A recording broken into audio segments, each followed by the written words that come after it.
Hi, my name is Julian Rhodes, and today we'll be talking about arts and social media and how we can identify propaganda in social media.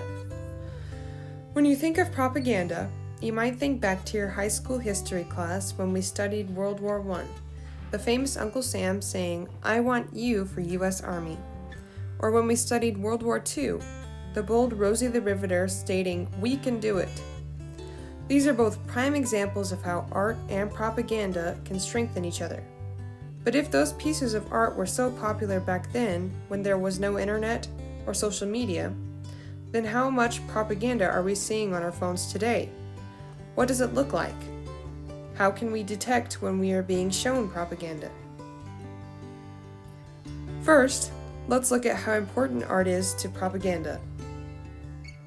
The website allocation.com states, "For centuries, art has been wielded by oppressive governments and power-hungry leaders in order to further their own selfish motives, as well as to simply promote the greater good of a society.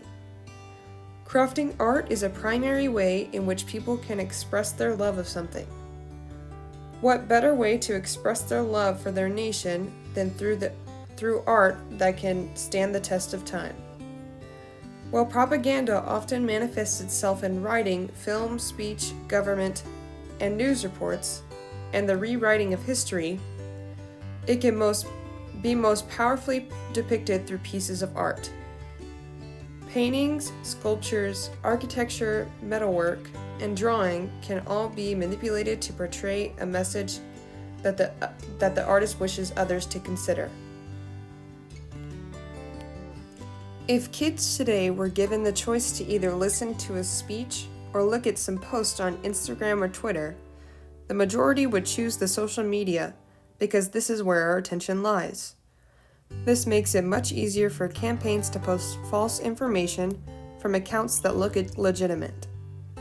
The article titled "How to Spot Fake News, Propaganda, and Deceptive Social Media Posts" on robinula.medium.com, Robin Kanji describes how troubled she felt after she read the horrible results of a quiz published by the New York Times, challenging readers to distinguish between legitimate Facebook posts and those from foreign influence campaigns.